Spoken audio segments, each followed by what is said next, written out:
یا دغه پیغلی جنکې چې په دې خاریو کې ګرځي او درنه سوال کوي مه ورکوه وله رټم ما د خدای د نوم احترام په خپل ځای دی ولې دا چې سوال سره بلې دي سبا په ګناهونو سر دی بیا پیغلی جنکې په پارکونو کې ګرځي او په لارو کوڅو کې ګرځي او چې تم نه ورکې بل هم نه ورکې کور به کېدې نه به او که په پیښ وي چې دا ماشوم خو سړی په اندازه پوهېږي دا ماشوم خو محتاج دی مور به چې د یتیم دی څوک بني ورکاواله چې پیښ وي چې دا زنانه ده او دا محتاجه ده ډاکټر ته محتاجه ده په اندازه سړی پوهېږي انسان ګیا نه خوري په دې پوهېږي بیا وله ورکه خو د خدای په نوم شی ورکوه او رټل مه کوه او که د سره نی بس وی خدای دې وبخه یو سړی او ښځه ناست دي په یو کور کې او د دې ښځې خاوند یو بل سره محبت ډېر زیات دی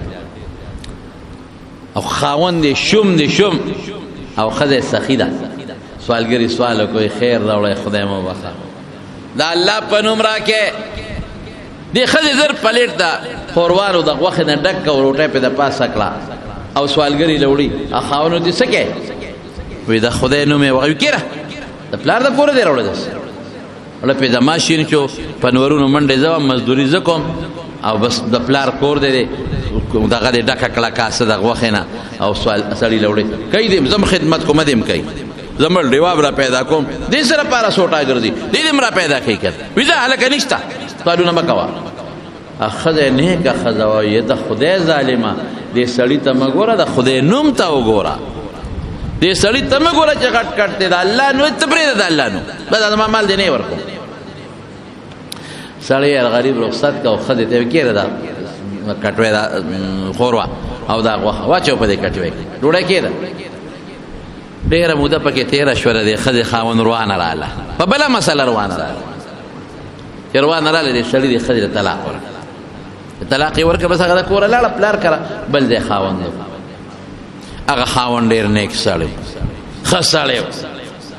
هغه شان ګټندویه خو نه و دا خو ښه سړی و نیک سړی و ناست دي دا دویم خاوند سره دا ښځه ناسته ده روټۍ خوري دقسې یو سوالګرې راغی یوازې وکړه خیر راوړی خدای مو وبخه دې ښځې ویې چې یاره هغه بل خو زه رټلې ومه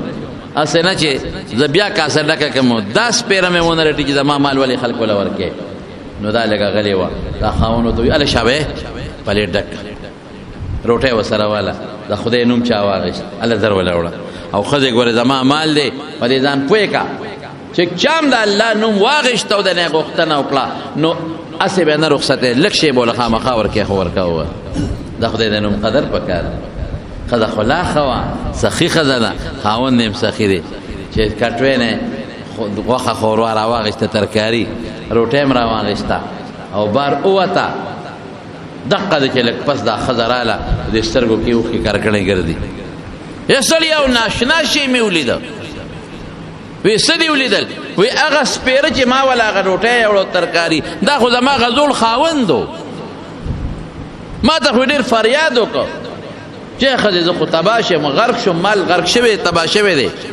اسم نشته او د خدای خاطر وکړه ماله نوړی روټۍ راوړه ها واخله دا روټۍ اخو هغه سپېره زما هغه خاوند و اخو غرق شو فقیر شو مسکین شو دا خو هغه و دا څه مسله پېښه شوه خاوند ورته څه وایي وی د دې نه ته ناشنا ووایم وی د دې نه به څه ناشنی وی که دې خیال و نو ته د سره ناسته وې روټۍ هم خوړه او یو سړي سوال وکړه او تا روټۍ او ترکاري را واخېسته خاوند دقه خاوند ته وایي چې مه ورکوه مه ورکوه یاد دي دي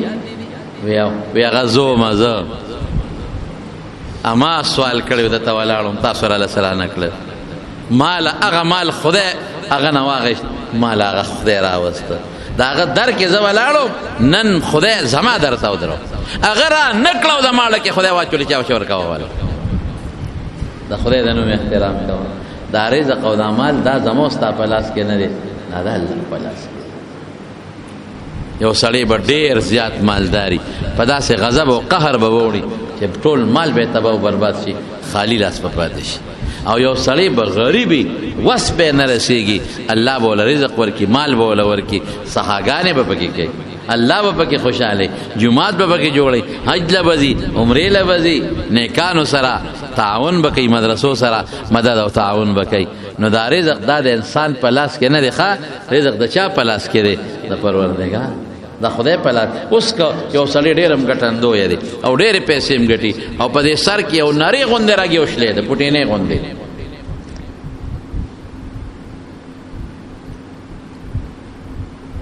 ما ته یو ډاکټر صاحب خبره کوله،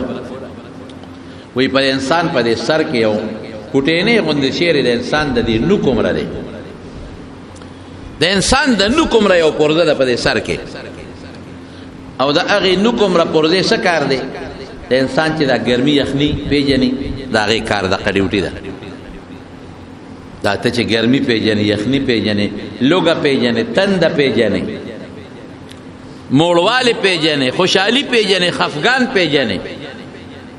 ګرمي مې وشوه، یخني مې وشوه، پکي لازم، واورې لازم، او بس کم ډوډۍ ته مې زړه وشو، خفه شوم، خوشحاله شوم. دا د هغې پرزې ډیوټي ده. هغه د انسان د نوک عمره هغه پوټینۍ پرزه چې ده، هغې ته چې کوم رګ تللی دی، رګ هغه څونه رګ دی؟ هغه چې په بالپین کرښه راکاږي، په بالپین، او هغه 3 ځایه کې دومره نری رګ ورته تللی دی.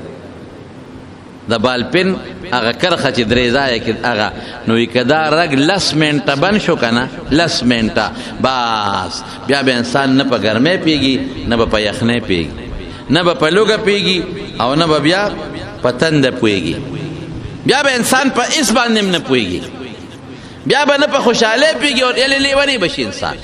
خو که 10 منټه دا رګ بند شو، دا نری رګ، نو یو سړی خو زه ډېر مالدار یم، کارخانهدار یم، بلا پیسې ګټم، نیکبخته ظالم بچی که دغه رګ دې دا نری غوندې بند شو، بیا به څه کوې؟ اسپتال کې به پروت دی، ډاکټر به کومه کې پروت دی، بې هوشه به پروت دی. بیا هغه بچي چې ته وله دا مال ګټې او دا حرام او د سودونو پیسې وله ګټې، هغه بچي به وایي یاره مولوي صاحب بابا کټ کې پروت دی، او ډېر تکلیف دی ورته، دوا وکړه چې خدای پرې رحم وکړي، الله دې جوړ کړي. نه نه نه، جوړېدو سوال وله مه کوه، جوړېږي نه، چې خدای زر رحم پرې وکړي. رحم څه معنا؟ چې زر د ځمکې لاندې شي، موږ ته خلاص شو. والله که دا بچي دې په کار چې خفه کېږه ما، تجربه مې ده، ومې لیدل، واومېرېدل، مسلې مې واورېدې، هر څه مې واورېدل، چې طاقت ته کي کله او بچو له ګټې، بچی دی بچی دی، چې مور د مور خدمت وله کې بچی دی، چې د ده څوکیداري کوي نو بیا دی بچی دی، چې ماشومان بچي وله لوبې په غېږ کې دا دی بچی دی، چې غوا وله ساتي دا دی بچی دی، چې اټۍ بټ وله کې دا دی بچی دی. او که د دې نه پرېوتې که نه، بس بیا به وایي بس خدای پاکه په بابا رحم وکړي، خدای خپل فضل پې وکړي. هغه خو شرمېږي چې وایي چې خدای زر یې مړ کړي، خو مطلب یې همدغه چې خدای فضل پې وکړي، آخرت ته یې ولېږه چې مونږ ته خلاص شو، دې جنت ته دی او که دوزخ ته دی، خو چې مونږ ته خلاص شو. دې بچو له مونږ سودونه کړ. او یو بل هم درته ووایم، دوه ښځه خاوند ناست و، یو سوالګرې پرې راغی، چې سوالګرې پرې راغی، سوال یې وکړه خدای مو بخښه وږې ما، دا ښځه یې راپاڅېده او دې سوالګرې له شی ورکوي، خاوند یې همغسې بې وقوف دی، ته څه کوې؟ هغه سوالګرې له شی کېره د پلار د کوره دې راغلی دی، هر وخت زموږ لکه دا خو چې ته هر چا له ورکوې خو دا سامان به خلاص شي. ظالمه ده، خدای نوم یې واخیست، په ارام کښېنه، دا ما ګټلې، تا پلار د کوره نه ده راوړې. سوالګرې پاتې شو، دې خیمه کې ودوانه چې سماسته سوالګرې لاړه، نو هلته کې نور 2 کسان په خیمه کې ناست وو. وایي خدای خیر راوړی، خدای مو بخښه. نه ښځه اوس هلته خو ښځه ښه وه، سړی دغه شوم، دلته اوس ښځه هغه سوالګرې لا نیکبخته، بس سوالونه یې ښځه ورته وایي، خاوند ورته وایي د خدای ظالمې، د الله نوم یې واخیسته، مال خو د پلار نه زما دی، نه نه مه ورکوه، دا به دې ځان مزدوري کوي، روزګار دې کوي که نه، ګرځي په خلکو نه سوالونه کوي. ښځه وایي مه ورکوه، خاوند وایي مال زما دی، سامان یې راواخیست او سوالګرې له یې ورکړه، او سوالګرې وخانده، سړی ته ولې وخاندې؟ یاره وایي ساله وړې غوندې قصه مې ولیده، وایي هغه خیمه کې ښځې سخي وه، پښې یې راکو، مال یې راکو، او سړی شومو، جګړه یې ورسره وکړو، د لاسه یې ته شی واخیست واپس، او دې خیمه کې اوس ته سخي ښځه شومه ده. ښځه وایي مه ورکوه ته راکې، نه سړی ورته وایي هغه ښځه زما خور ده او دا د هغه خور ده، زما خور ده وینه په ما په ما کې او په هغې کې یو مور پلار وینه چلېږي دا زما خور ده زم سخي مغم سخي او دا هغه خور ده څنګه چې هغه رزیل دی او شوم پړق دی دارنګې دا هم رزیل دی او شوم پړق ده خبره مې دې پورې کوله چې سوال ښه شی نه دی سوال نه به ځان ساتي خو که سوال هم ښه شی نه دی ولې رسول الله صلی الله علیه وسلم یو صحابي دی حضرت حکیم ابن حزام رضی الله عنه هغه یو ځل راغی د نبي علیه السلام نه سوال ورې کول دوباره بیا سوال وکړه بیا ولا ورکړه دوباره بیا سوال وکړه بیا ورکړه بس نبي علیه السلام ته حکیم وی داسې مه کوه الید العلیا خیر من ید السفلا بره لاس غوره دی د لاندې لاس نه ورکړه کوه غوښتل مه کوه لاندې لاس دا معنی چې غوښتل مه کوه سوال مه کوه که څوک درکوي نو خیر دی هغه اخله اخو حدیث پکې موجود دی حضرت عمر فاروق رضی الله عنه فرمایي یو ځل مال نبی اسلام پیسې راکړې ایما تجعاته افقر من الله رسوله زمانه بل کوم محتاج هغه له ورکړه زه د وخت کې محتاج یم وی علیه السلام اوفن خذه واخلا فتموله خپل مال او خپل ملک وګرځوا ثم تصدق به کستا وتاجتین بیا تبل ورکړه کبر مکه چې څوک شي درکې انکار مکه خامخا اجتی خا او کاجتنی نو خیر دی واخلا بل چاله ورکړه نو الید العلیا بل ورکونکې خیر من ید السفلا سمانا د سوالګری نه چې دی وته وي او حکیم دا خبره وره چې څوک سوال کوي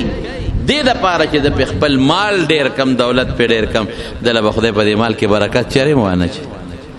حکیم ابن حزام رضی الله عنه صحابي دی وی دا الله رسول نن نفس باس قطن د چا نه سوال نه کوي چا مال به کم نه کم چې د دې سوالونه حضرت ابوبکر صدیق رضی الله عنه زمانه کې حکیم ابن حزام به راغوښته وی راشه د خپله تنخواه دی والا وي زه نه هلوي د بیت المال هغه خپل حق به هم نه اخېسته عمر صاحب راغوښته وی حکیم راشه خپله تنخواه دې جمع شوې بیت المال کې والا وی نه هلوي بس ما رسول الله مبارک یو ځل فیصله کړې ده چې اخېستل به د بل اگر چې حضور پاک ورته دا مطلب نو هغه سوال مه کوه خو هغه دونه په هغه جذباتو کې او په پیغمبر د خبرې په منلو کې یو انتهایي محبت ته لاړ ورسېد چې بیا به هغه خپل حق هم نه اخېسته چې بادشاه به ورته د بیت المال نه ورکړه او مشهوره واقع ده یو سړی راغی د پیغمبر سامنے سوال یې کو مجلس کې خیر راوړی رسول الله مبارک ورته وی کور کې سره څه شته وی نه صاحب کور څه نشته وی لاړ شه وګوره چې ارسی کور کې راوړه چې کور ته لاړ د لرګي او جام هغې راوړه یو کاسه او یو زوړ یو کمبل شانتی و چې سړی اغوندي مو په ځمکې هم ځان ته اچوي هغې هم راوړل نبی کریم صلی الله علیه وسلم کاسه او صادر لار کې ونیول وی من یشتری هذین دا به څوک ویلی یو صحابي وی زه علم صاحب په 1 روپۍ 1 درهم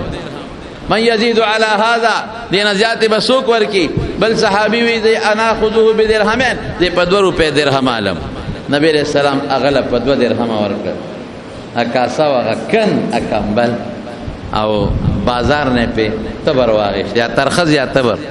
او لاس کې ولا واغښت په هغه پیسو او په خپلو مبارکو لاسونه ولا په هغه تبر یا ترخز کې هغه لاس کې کلک وی زه ځنګل ته خشاک کوه راوړه او رسۍ ولا واغښته زه ځنګل ته خشاک کوه راوړه چې اودې نه وینم یو څو ورځې